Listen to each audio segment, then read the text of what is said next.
Good morning my dear students. जैसा कि मैंने अपने वीडियो में बताया था कि अब हम लोग इलेक्ट्रोकेमिस्ट्री के बारे में पढ़ेंगे। तो दोस्तों, इलेक्ट्रोकेमिस्ट्री आज मैं स्टार्ट कर रहा हूं। उसके पॉइंट्स मैंने आप तक भेज दिया है। आप उस वीडियो को देख चुके होंगे, पॉइंट्स को लिख चुके होंगे। दोस्तों, बात करते हैं पहला पॉइंट, इलेक्ट्रोकेमिस्ट्री। यह इलेक्ट्रोकेमिस्ट्री का दोस्तों मेरा पहला लेक्चर है, इसको आप लिख लीजिए। तो लेक्चर वन में हम बात कर रहे हैं दोस्तों, बात करेंगे इलेक्ट्रोकेमिस्ट्री की।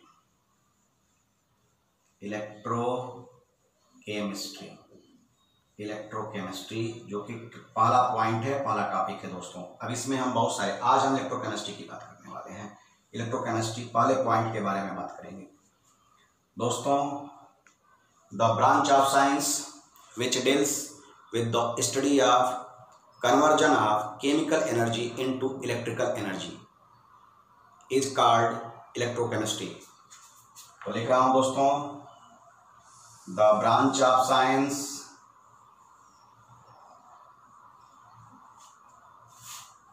which deals with study of conversion of chemical energy into electrical energy is known as electrochemistry। तो दोस्तों, इस इलेक्ट्रोकेमिस्ट्री को हम एक डिवाइस के द्वारा पढ़ेंगे, इसको स्टडी करेंगे। तो उस डिवाइस का नाम, name of device electrochemical cell. इस हेडिंग को हम लोग पढ़ेंगे, इलेक्ट्रोकेमिकल सेल। दोस्तों, द device which is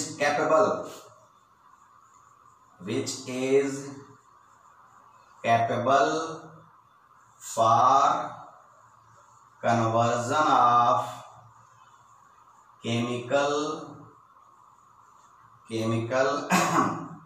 energy into electrical energy। ऐसा डिवाइस जो केमिकल एनर्जी को इलेक्ट्रिकल एनर्जी में कन्वर्ट करे, नोन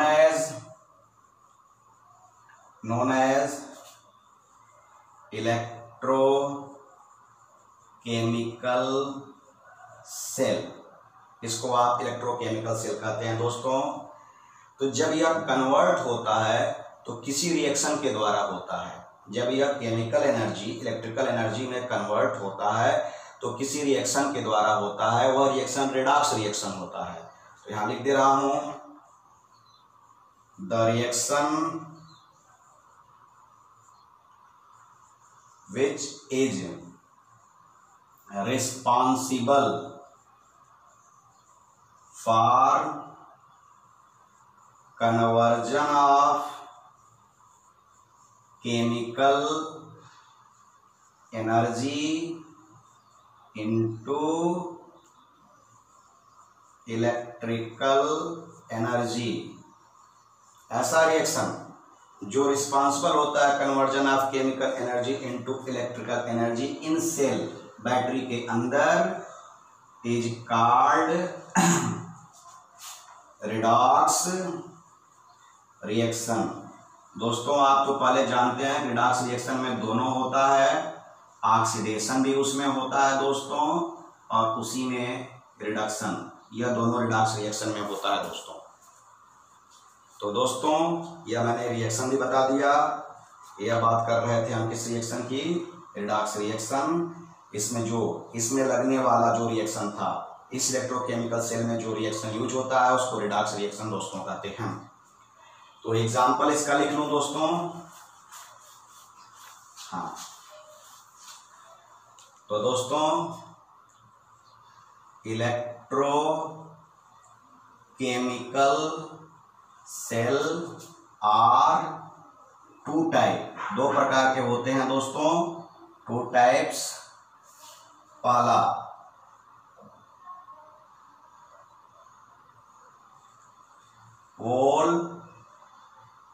वोल्टाइक सेल और गैल्वेनिक सेल, और दूसरा होता है दोस्तों इलेक्ट्रोलाइटिक सेल। तो दोस्तों हमको यहाँ पे इसको पढ़ना है, इलेक्ट्रोलाइटिक को यहाँ हम नहीं पढ़ेंगे, आगे पढ़ेंगे इसको। हम लोग यहाँ पे किसकी बात करेंगे, voltaic cell, voltaic cell.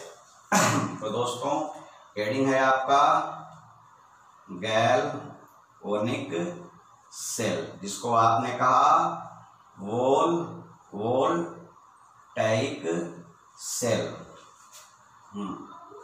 The cell which is same definition, which is used for conversion of chemical energy into electrical energy. Chemical energy को दोस्तों इलेक्ट्रिकल एनर्जी में कन्वर्ट करता है, किसके थ्रू रिडॉक्स। इसमें कौन सा रिएक्शन होता है, अभी लिखा हूं, थ्रू रिडॉक्स रिएक्शन दोस्तों। यह करता है conversion of chemical energy into electrical energy. इनके एग्जांपल्स होते हैं दोस्तों Daniell cell, ordinary common dry cell and Leclanché cell, ये इनके एग्जांपल्स हैं। तो हम इसको डिटेल में पढ़ेंगे galvanic cell and voltaic cell के बारे में। तो दोस्तों अब अगला हेडिंग हम बनाएंगे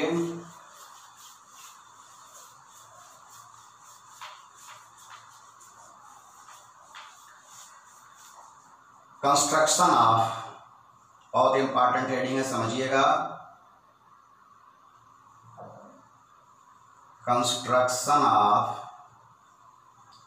गैल्वेनिक सेल। तो दोस्तों पहले मैं कंस्ट्रक्शन कर दूं, फिर आपको समझाता हूं दोस्तों। लिखूंगा नहीं, लिखने में टाइम लगता है दोस्तों, समझाऊंगा। आप वीडियो को ध्यान से सुनिएगा और समझने का प्रयास करिएगा दोस्तों। तो कंस्ट्रक्शन ऑफ गैल्वेनिक सेल की बात करते हैं दोस्तों। मैं पहले आपको कंस्ट्रक्शन करके दिखाता हूं।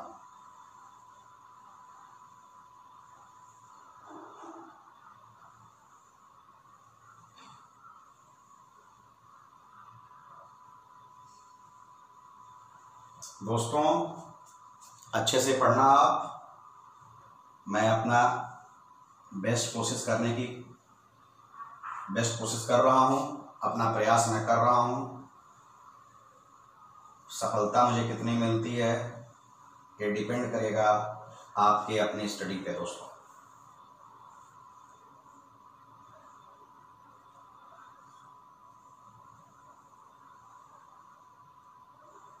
आप अपना स्टडी मटेरियल कैसे तैयार करते हैं इस पर डिपेंड करता है। यहाँ एक आपने की लगाया है दोस्तों, इसको की बोलेंगे, और यहाँ आपने एक गैल्वेनोमीटर लगा दिया, इसको जी फॉर गैल्वेनोमीटर। फिजिक्स में आपने पढ़ा है दोस्तों, ये हो गया। इसको मैं लिख दूं यहाँ पे साल्ट ब्रिज, BRIDGE, पुल। इसके अंदर है दोस्तों KCl, KNO3, NH4, NO3, इनमें से कोई भी आप रख सकते हैं, कुछ भी इन तीनों में से। यह आपका दोस्तों है एनोड, और यह माइनस प्लेट है। यह किसका बना हुआ है, जिंक का। इसके अंदर दोस्तों एक सॉल्यूशन है, यह है सॉल्यूशन ZnSO4 का। यहाँ यह दोस्तों यह कॉपर प्लेट है, यह कैथोड है, और यह पॉजिटिव है। इसके अंदर जो सॉल्यूशन है दोस्तों वह है CuSO4 का, दोस्तों इसका कंसंट्रेशन, आप कंसंट्रेशन को मोलैरिटी में रिप्रेजेंट करते हैं। आपको क्वेश्चन में दिया होगा, मान लीजिए हमने इसका कंसंट्रेशन लिया है C1, इसका कंसंट्रेशन दोस्तों ले लिया C2। यह दिया रहेगा कंसंट्रेशन, C1 की जगह 1 मोल, 1m, 2m, इसी तरह से यहाँ C2 की जगह रहता है कंसंट्रेशन दोस्तों। इस फिगर में मैं गैल्वेनोमीटर का डिफ्लेक्शन इस साइड में दिखा दे रहा हूँ, ऐसे देखिएगा ध्यान से दोस्तों, ये चीज़ बहुत ध्यान से देखने की जरूरत है। गैल्वेनोमीटर का डिफ्लेक्शन मैं दिखा दिया दोस्तों। तो एक चीज़ और मैं लिख दूँ दोस्तों, इस जिंक वाले प्लेट को बोलते हैं ऑक्सीडेशन का प्लेट, ऑक्सीडेशन वाला प्लेट है दोस्तों, और इस प्लेट को बोलेंगे रिडक्शन का। तभी तो दोनों दोस्तों मिल करके रिडक्स बनाएगा। इस डिब्बे को, इतने वाले डिब्बे को बोलेंगे हाफ सेल। हाफ सेल ये किसका है दोस्तों? ऑक्सीडेशन का है, ऑक्सीडेशन का है। और इस वाले डिब्बे को बोलेंगे दोस्तों दूसरा हाफ सेल। हाफ सेल यह है, यह दोस्तों रिडक्शन का है, हाफ सेल, रिडक्शन का हाफ सेल है दोस्तों, ये वाला हाफ सेल रिडक्शन का है। तो चलो दोस्तों, आपको मैं इसको डिटेल में बताने जा रहा हूँ, ध्यान से सुनना। आप वीडियो क्वालिटी को भी मेंटेन करते रहना दोस्तों। मैं कोशिश कर रहा हूँ कि वीडियो क्वालिटी में कहीं कुछ कमी ना आए दोस्तों, लेकिन पुनः मैं इसको बता दूं दोस्तों, हल्का सा मैं इसको क्लियर कर दूं। यह दोस्तों है एनोड, यह है माइनस प्लेट, यह जिंक है, जिंक है एनोड, माइनस प्लेट जिंक है, यह ऑक्सीडेशन है दोस्तों, और यह कॉपर है, कैथोड है, प्लस प्लेट है, रिडक्शन है दोस्तों। इनको ध्यान से आप समझ लीजिएगा, तो आगे हम लोग डिटेल में बात करते हैं दोस्तों। हाँ चलिए, अब इसको हम लोग ध्यान से पढ़ते हैं, डिटेल में चलते हैं। कोशिश रहेगा कि आप बहुत अच्छे से समझ लें दोस्तों। मुझे बीच बीच में वीडियो क्वालिटी भी देखनी पड़ रही है कि अच्छी आए, ताकि आप समझ पाएँ अच्छे से। तो दोस्तों इसके बारे में डिटेल करते हैं। देखिएगा, यह हाफ सेल है दोस्तों, मैं इस हाफ सेल की बात कर रहा हूँ, बहुत ध्यान से मेरी बातों को सुनिएगा, सारी बातें समझ में आ जाएंगी। यह एक बीकर मैंने लिया और यहाँ एक बीकर, मैंने 2 बीकर लिया दोस्तों। पहले वाले बीकर में जिंक प्लेट डिप्ट किया, मैंने डाला, जिंक प्लेट डिप्ट किया aqueous solution of ZnSO4। ZnSO4 या ZnSO4 के एक्वस सॉल्यूशन में जिंक प्लेट डिप्ट कर दिया, यह जिंक प्लेट है। उसी तरह से दूसरे वाले डिब्बे में कॉपर प्लेट को डिप्ट किया, कॉपर प्लेट को डिप्ट किया दोस्तों कॉपर सल्फेट के सॉल्यूशन में। चलिए दोस्तों, यह दोनों प्लेट डिप्ट हो गया। जिंक प्लेट और कॉपर प्लेट, ये दोनों प्लेट को आप इलेक्ट्रोड कहेंगे दोस्तों, और इनको एक कंडक्टिंग वायर, कंडक्टिंग मतलब कि जिसमें करंट फ्लो हो, इनको एक कंडक्टिंग वायर के द्वारा जिंक प्लेट को कॉपर प्लेट से मैंने जोड़ दिया है दोस्तों। चलिए, प्लेट तो जुड़ गया। अब जो सॉल्यूशन है, ये जो सॉल्यूशन है, इन सॉल्यूशन को मैंने साल्ट ब्रिज के द्वारा एक दूसरे से जोड़ रखा है दोस्तों। यह साल्ट ब्रिज है, साल्ट ब्रिज इसको बोलते हैं, इसे U2। देखिए दोस्तों, यह U शेप्ड में ग्लास का ट्यूब होता है, U आकार का ग्लास का ट्यूब होता है दोस्तों। इस U आकार के ग्लास के ट्यूब के द्वारा हमने इस सॉल्यूशन को इस सॉल्यूशन के साथ जोड़ रखा है दोस्तों।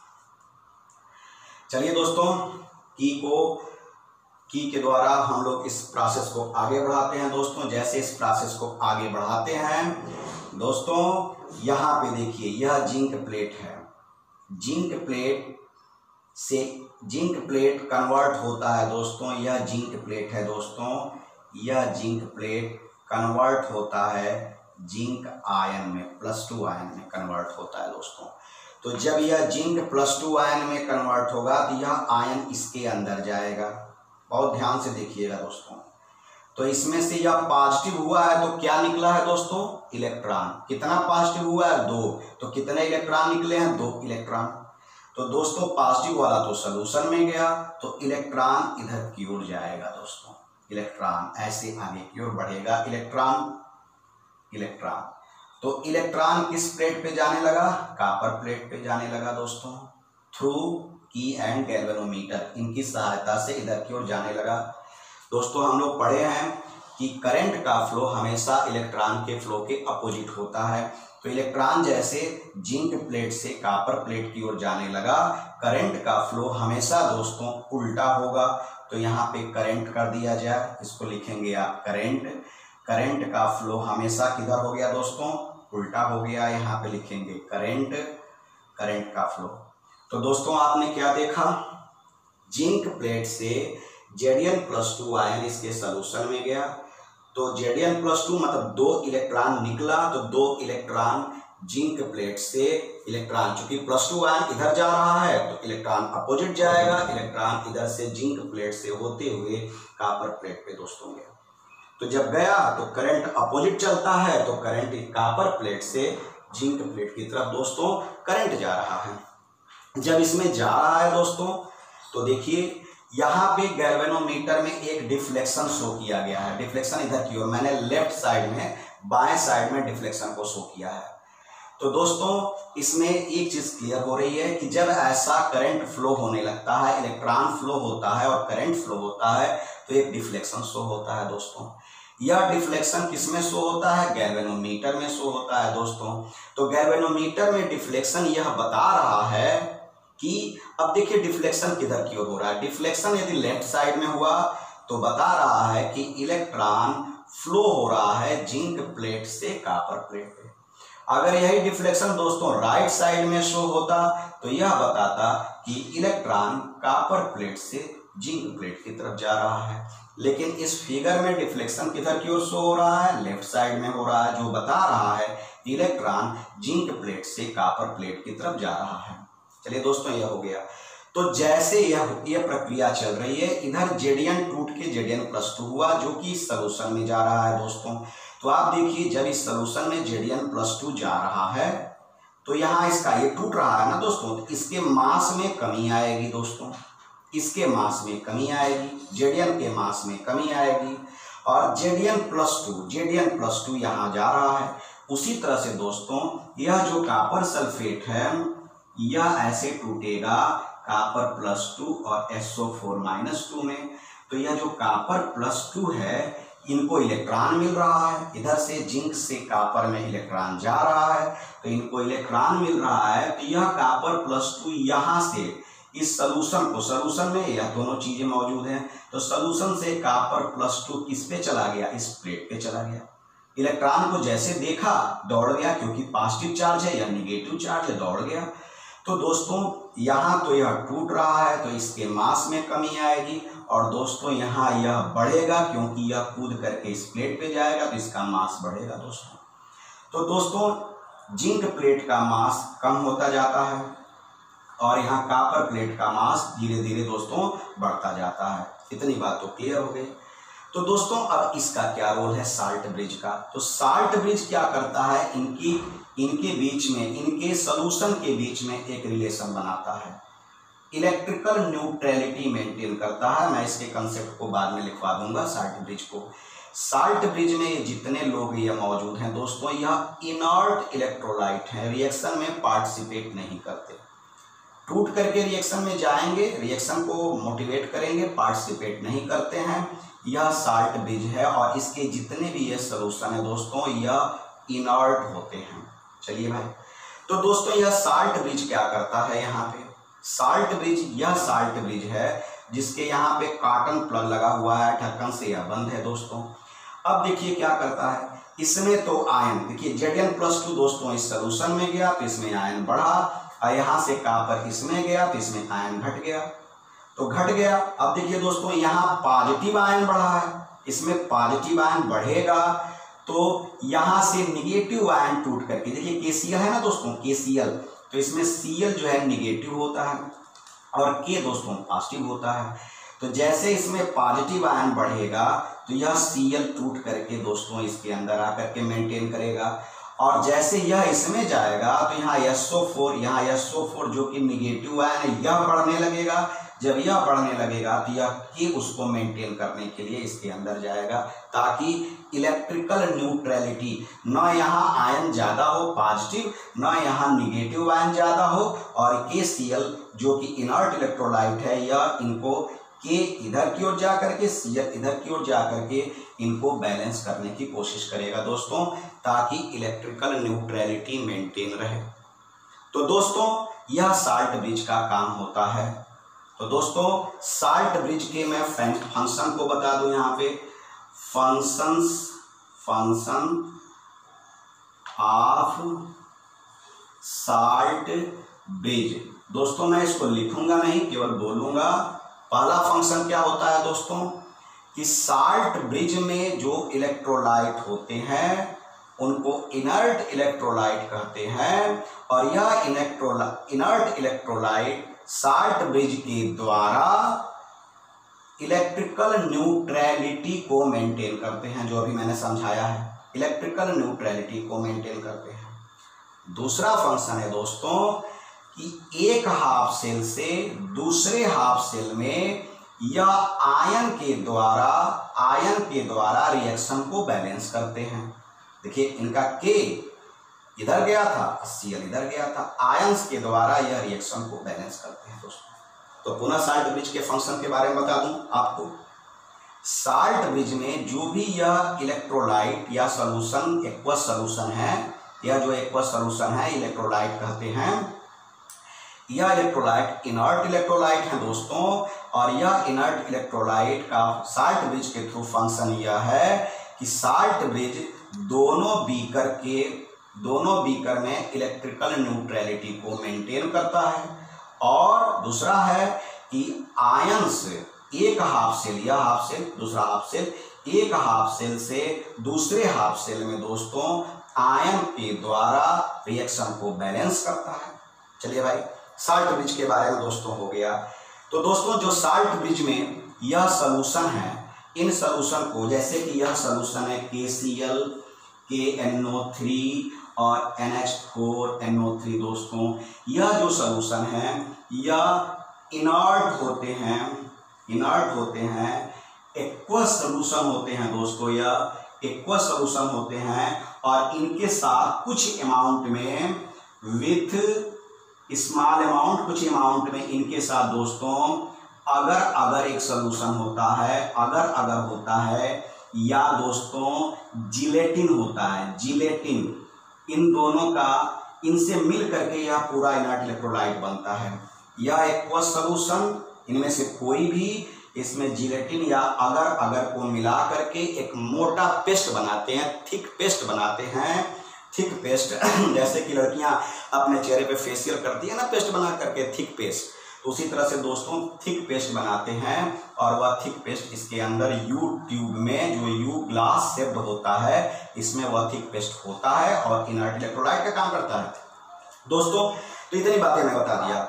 अब दोस्तों मान लीजिए कि अगर साल्ट ब्रिज नहीं होता तो क्या होता दोस्तों, अब ये बात कर रहे हैं, इसको बहुत ध्यान से सुनिएगा दोस्तों। अगर साल्ट ब्रिज नहीं होता तो यह Zn+2 यहाँ टूटता या नहीं होता, यह मानकर चलिए कि अभी नहीं है। अगर साल्ट ब्रिज नहीं होता तो यह इसमें टूटता, तो यहाँ दोस्तों पॉजिटिव चार्ज इसके चारों ओर बढ़ने लगता, इस प्लेट के चारों ओर यह Zn+2 पॉजिटिव चार्ज टूटते टूटते बढ़ने लगता। यह तो है नहीं। उसी तरह से यहाँ पे Cu+2 तो चला जाता, तो SO4 यह निगेटिव चार्ज इसके चारों ओर बढ़ने लगता। तो दोस्तों यहाँ पॉजिटिव चार्ज बढ़ता, यहाँ निगेटिव चार्ज बढ़ने लगता, और एक समय आता कि यह इलेक्ट्रॉन के फ्लो को रोक देता। यह पॉजिटिव चार्ज बढ़ेगा तो इलेक्ट्रॉन के फ्लो को होने नहीं देगा, यह निगेटिव चार्ज बढ़ेगा तो इलेक्ट्रॉन को फ्लो को होने नहीं देगा। यह निगेटिव चार्ज बढ़ेगा ना इसके चारों ओर, यह तो इसमें चला गया, यह निगेटिव चार्ज इसके चारों ओर बढ़ेगा तो इलेक्ट्रॉन के फ्लो को रोक देगा। यह बैलेंस करने के लिए मौजूद नहीं है। यह होता इस नेगेटिव को K से और इस पॉजिटिव को Cl से बैलेंस कर लेता, लेकिन यह तो बैलेंस करने के लिए है नहीं, तो इसलिए यहाँ पॉजिटिव की संख्या बढ़ती, यहाँ नेगेटिव चार्ज बढ़ता, जिसके कारण एक समय आता कि कुछ समय बाद इलेक्ट्रॉन का फ्लो रुक जाता, करंट का फ्लो रुक जाता और अंत में सेल ये बैटरी काम करना बंद कर देता दोस्तों। इसलिए यह साल्ट ब्रिज बहुत ही इंपॉर्टेंट है। इस साल्ट ब्रिज के द्वारा इलेक्ट्रिकल न्यूट्रलिटी मेंटेन रहेगी। आयन का ट्रांसफर एक सेल से दूसरे सेल में आयन के द्वारा यह बैलेंस इक्वेशन होता रहेगा और यह पूरा का पूरा आपका गैल्वेनिक सेल अच्छे से वर्क करना शुरू करेगा दोस्तों देखिए यहाँ पे क्या हुआ, लॉस हुआ मास में। यहाँ Zn+2 इसमें जा रहा है, इसका मतलब कि यह एनोड है।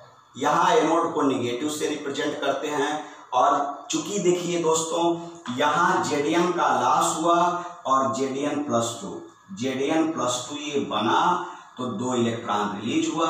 इलेक्ट्रॉन का रिलीज हुआ दोस्तों तो यह ऑक्सीडेशन कहलाता है, हम लोग पीछे पढ़ चुके हैं।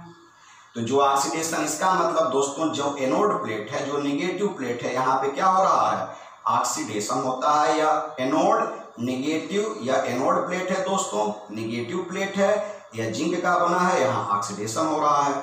उसी तरह से दोस्तों यहाँ की बात करते हैं, जो कि यह आयंस बना था, यह Cu+2 जो जा रहा है प्लेट पे, यह 2 इलेक्ट्रॉन, क्योंकि प्लेट तो कॉपर का है इसलिए पहले यह कॉपर में कन्वर्ट होगा, 2 इलेक्ट्रॉन लेके कॉपर बनाया, तो इलेक्ट्रॉन का लेना दोस्तों हो गया रिडक्शन यहाँ पे। तो दोस्तों यह कैथोड प्लेट है, जिसपे रिडक्शन होगा वह कैथोड प्लेट, जिसपे ऑक्सीडेशन होगा दोस्तों वह एनोड प्लेट। एनोड को निगेटिव के द्वारा, यह जिंक प्लेट है, ऑक्सीडेशन हो रहा है। यह कॉपर प्लेट है दोस्तों, कैथोड है, यह पॉजिटिव है, यहाँ रिडक्शन हो रहा है। यहाँ पे Cu+2 गया, चूंकि इसको प्लेट पे जा रहा है, प्लेट कॉपर का है, इसलिए यह आयन 2 इलेक्ट्रॉन लेकर के, वह इलेक्ट्रॉन कहाँ से लिया, यहाँ से, यह 2 इलेक्ट्रॉन लेकर के कॉपर प्लेट पे चला गया दोस्तों। तो दोस्तों इस प्रकार से ऑक्सीडेशन और रिडक्शन हो गया और दोनों मिलकर के दोस्तों रिडॉक्स रिएक्शन बनाते हैं। और रिएक्शन क्या होता है दोस्तों, यह रिएक्शन होता है Zn, चूंकि यह मटेरियल सॉलिड है, प्लेट है, प्लस आयंस में कन्वर्ट हुआ, इसलिए यह एक्वस सॉल्यूशन का यूज किया गया था दोस्तों। इलेक्ट्रॉन कट गया दोस्तों, यह Zn+2 हो गया, यह एक्वस सॉल्यूशन हो गया और यहाँ Cu यह सॉलिड मटेरियल में कन्वर्ट हो रहा है, प्लेट पे गया। इस प्रकार से यह नेट सेल रिएक्शन आपका आ गया, यह पूरा का पूरा दोस्तों सेल रिएक्शन आ गया और यह आपका ऑक्सीडेशन और रिडक्शन हुआ। दोस्तों इसमें एक चीज और बता दूं, इलेक्ट्रॉन का फ्लो जिंक प्लेट से इधर की ओर क्यों हो रहा है, क्योंकि इनका पोटेंशियल और इनका पोटेंशियल अलग अलग है। तो potential due to potential difference के कारण ऑफ इलेक्ट्रोड माने प्लेट के पोटेंशियल डिफरेंस के कारण electron flow from zinc plate, zinc electrode या एनोड से कैथोड की तरफ इलेक्ट्रॉन का फ्लो हो रहा है दोस्तों। तो दोस्तों ये पूरा कंस्ट्रक्शन था गैल्वेनिक सेल के बारे में, जो मैंने आपको डिटेल में बता दिया। क्या रोल था साल्ट ब्रिज का, कैसे बैटरी काम कर रही है, बैटरी का सॉल्यूशन क्या था और यह क्या था। तो दोस्तों इस पे कुछ क्वेश्चंस मैं आपको बता दूं, फिर यह हेडिंग एंड करता हूं मैं दोस्तों। तो क्वेश्चंस की बात करते हैं। मैंने दोस्तों बार बार चीजों को बोला है, ध्यान से सुनिएगा, मैंने कोशिश अपना बेस्ट किया है इस पे समझाने के लिए, आप अच्छे से समझ सकते हैं आशा करता हूं। अब दोस्तों बात करते हैं अगले पॉइंट की। तो क्वेश्चन है दोस्तों, एक आपका सेल रिएक्शन सपोज करिए दिया हुआ है, जस्ट लाइक मैं दे रहा हूं कि इसको बोलते हैं सेल रिएक्शन का देते हैं इसको, सेल रिएक्शन, जिसको आप बोल सकते हैं दोस्तों रिडॉक्स। इसको थोड़ा और नीचे लिख दूं, पता नहीं दिखेगा कि नहीं दिखेगा। सेल रिएक्शन इसकी बात करते हैं दोस्तों, इसको आप कह सकते हैं कि रिडॉक्स रिएक्शन, यह मैं दे रहा हूं। रिडॉक्स रिएक्शन मैंने गिवन किया हुआ, अभी दे रहा हूं नीचे, यह रिएक्शन है, इट इज गिवन, या नीचे मैं दे रहा हूं। सो आप दिखाएंगे, इसका क्या दिखाएंगे, गैल्वेनिक सेल मतलब इसका नोटेशन करेंगे गैल्वेनिक सेल आप दिखाएंगे। तो सेल रिएक्शन क्या है दोस्तों, नीचे देखिए दिया हुआ है, सेल रिएक्शन दिया हुआ है दोस्तों, Cu है, सॉलिड है, प्लस Ag प्लस दिया हुआ है दोस्तों, गिव्स आउट Cu+2 दिया हुआ है और यहाँ पे हो गया दोस्तों 2Ag। तो यह Ag को बैलेंस कर लीजिए। यह सेल रिएक्शन ये दिया हुआ है दोस्तों, इसको आप सेल रिएक्शन कहते हैं। इसको आपको गैल्वेनिक सेल में या सेल नोटेशन में दिखाना है दोस्तों। तो दोस्तों यहाँ से उठाते हैं Cu, यह रिएक्शन दिया हुआ है, मैं दिखाने जा रहा हूँ, मैं आंसर इसका देने जा रहा हूँ दोस्तों। Cu कन्वर्ट हो गया Cu+2 में, तो कन्वर्ट हुआ तो 2 इलेक्ट्रॉन इसमें से निकल गया। चलिए भैया 2 इलेक्ट्रॉन यहाँ से निकल गया दोस्तों, Cu इसमें कन्वर्ट हो गया। और यहाँ पे क्या हुआ दोस्तों, यह Ag+2 है। यह जब 2 इलेक्ट्रॉन लेगा तब जाके Ag सॉलिड बनाएगा। 2 इलेक्ट्रॉन निगेटिव और पॉजिटिव कैंसिल हो गया तभी तो Ag बनेगा दोस्तों, Ag सॉलिड बना। अब देखिए क्या है दोस्तों, यह 2 इलेक्ट्रॉन लिया तो Ag सॉलिड बना दिया। तो हुआ क्या, Cu+2 2 इलेक्ट्रॉन हो गया। Ag दोस्तों यह Ag पे 1+ होता है, Ag पे 1+ होता है। Ag तो इलेक्ट्रॉन लिया और Ag में कन्वर्ट हुआ। अब दोस्तों यह हो गया रिएक्शन, इसको मैं उठाओ फिर से समझा रहा हूँ। यह Cu किस में कन्वर्ट हुआ, Cu+2 में। यह इलेक्ट्रॉन निकाला है तभी यह बना है। कितना इलेक्ट्रॉन निकाला है, 2 इलेक्ट्रॉन। और यह Ag+ है, यह किस में कन्वर्ट हुआ, Ag में। तो यह 1 इलेक्ट्रॉन है, Ag में तभी कन्वर्ट होगा जब इलेक्ट्रॉन मिलेगा, बैलेंस करेगा। तो दोस्तों यहाँ 2 इलेक्ट्रॉन है, यहाँ 1 इलेक्ट्रॉन है, तो इसमें 2 से इसमें मल्टीप्लिकेशन कर दीजिए इलेक्ट्रॉन को हटाने के लिए। यह हो गया दोस्तों +2 इलेक्ट्रॉन गिव्स आउट 2 Ag, यह बन गया, यह हो गया दोस्तों। यह एक हाफ सेल रिएक्शन हो गया, हाफ सेल रिएक्शन हो गया। और यह दूसरा हाफ सेल रिएक्शन हो गया, हाफ सेल रिएक्शन हो गया। चूंकि दोस्तों मैं आपको पीछे बता चुका हूं, इलेक्ट्रॉन का निकालना दोस्तों यह ऑक्सीडेशन होता है, यह ऑक्सीडेशन हो गया। और इलेक्ट्रॉन का लेना दोस्तों यह रिडक्शन हो गया, यह रिडक्शन हो गया। तो अब इन दोनों को जोड़ देंगे तो यही सेल रिएक्शन आपका आएगा। लेकिन हमको गैल्वेनिक सेल बताना है तो इसको ऐसे लिखेंगे दोस्तों, Cu कन्वर्ट हुआ, कन्वर्ट को ऐसे समझिए, Cu कन्वर्ट हुआ किसमें हुआ, Cu+2 में। साल्ट ब्रिज लगाए थे बैटरी में, साल्ट ब्रिज। अब क्या है, Ag+, यह Ag+। लेफ्ट को पहले लिखेंगे, राइट को बाद में लिखेंगे। Cu पहले कन्वर्ट मतलब ये Cu+2। उसी तरह से साल्ट ब्रिज जोड़ने वाला जो ब्रिज था, Ag पहले Ag+ क्योंकि लेफ्ट में है, और कन्वर्ट हुआ इसमें Ag में कन्वर्ट हुआ। यह आपका बन गया दोस्तों, इसको बोलते हैं गैल्वेनिक सेल, इसको बोलते हैं गैल्वेनिक सेल, या बोलते हैं दोस्तों सेल नोटेशन। सेल नोटेशन भी इसको कहते हैं। अब देखिए कंसंट्रेशन क्वेश्चन में दिया होगा, मान लीजिए इसका कंसंट्रेशन दिया है C1, इसका कंसंट्रेशन दिया हुआ है C2। कंसंट्रेशन हम हमेशा आयन के साथ लिखते हैं क्योंकि दोस्तों एक्वस सॉल्यूशन होता है, इसलिए आयन के साथ लिखते हैं। और ये लोग तो हमेशा सॉलिड होंगे, जिनके ऊपर कोई चार्ज नहीं है दोस्तों, यह सॉलिड होगा। एक क्वेश्चन और आपको समझा देते हैं दोस्तों, ये तो क्वेश्चन हो गया, क्वेश्चन नंबर 2 दोस्तों। क्वेश्चन नंबर 2 है, जैसे मैं आपको बताऊं, क्वेश्चन 2 है, CO solid plus Pb+2 gives out CO+2 plus Pb। अब ये क्वेश्चन दिया है, इसको कैसे लिखेंगे दोस्तों, इसका आंसर बता रहा हूं। CO कन्वर्ट हुआ दोस्तों CO+2 में, इलेक्ट्रॉन निकल गया, ये हो गया दोस्तों ऑक्सीडेशन, DATION ऑक्सीडेशन। और यहाँ दोस्तों क्या हुआ, Pb+2, यह इलेक्ट्रॉन लेगा तब जाकर के सॉलिड मटेरियल बनेगा, लेने वाला हो गया दोस्तों रिडक्शन। अब लिखिए सेल नोटेशन आप अपने कॉपी में अपने मन से, पहले लेफ्ट को लिखेंगे, CO कन्वर्ट को पाई से कन्वर्ट हुआ, किसमें कन्वर्ट हुआ, CO+2 में, हो गया ना दोस्तों। अब साल्ट ब्रिज को डबल बॉन्ड से साल्ट ब्रिज, अब फिर यहाँ पर लेफ्ट वाले को लिखेंगे Pb+2 दोस्तों कन्वर्ट हुआ को 1 पाई से Pb। कंसंट्रेशन जितना दिया होगा C1, क्वेश्चन में दिया होगा C2, या कंसंट्रेशन हम लिख देंगे C1 और C2। दोस्तों पुनः मैं इस क्वेश्चन को एक बार बता दूं, बहुत लोगों को समझ में नहीं आता है, थोड़ी प्रॉब्लम होती है समझाने में। दोस्तों CO लेफ्ट साइड में है, CO कन्वर्ट को पाई से कन्वर्ट हुआ, CO किस में कन्वर्ट हुआ, CO+2 में, CO+2 लगा दिया, जो कंसंट्रेशन क्वेश्चन में दिया होगा लिखेंगे। उसके बाद साल्ट ब्रिज को डबल पाई से लगाएंगे, साल्ट ब्रिज, फिर Pb+2 C2 कंसंट्रेशन उसका है जो दिया है, यह किसमें कन्वर्ट हुआ, Pb में। इलेक्ट्रॉन और इलेक्ट्रॉन तो कट जाएगा दोस्तों, उससे कोई मतलब नहीं है। तो दोस्तों इसको बोलेंगे आप सेल नोटेशन। दोस्तों इस तरह से अनेक क्वेश्चन आप अपने कॉपी में करते रहिएगा।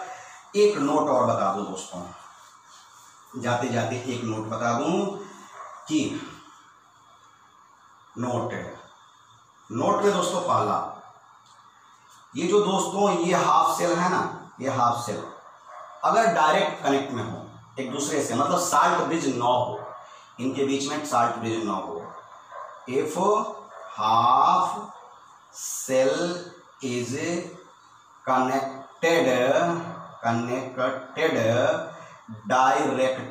डायरेक्टली कनेक्टेड होंगे, मतलब हाफ सेल नहीं है, सॉरी इनके बीच में साल्ट ब्रिज नहीं है।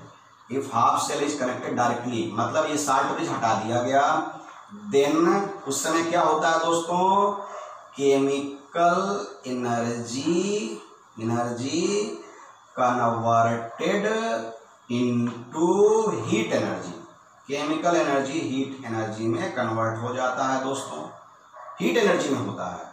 और दूसरा दोस्तों यह कब है, यह तब है जब साल्ट ब्रिज इसके बीच में नहीं है। और यदि if half cell is connected indirectly मतलब थ्रू साल्ट ब्रिज, मतलब साल्ट ब्रिज आ गया, थ्रू साल्ट ब्रिज अगर यह हाफ सेल साल्ट ब्रिज के द्वारा कनेक्टेड है, जैसे कि पीछे पढ़ा गया है साल्ट ब्रिज इसमें है, देन तब होगा chemical energy is converted into electrical, जो कि हम लोग पढ़ना था, electrical energy, chemical energy electrical energy में कन्वर्ट होता है दोस्तों।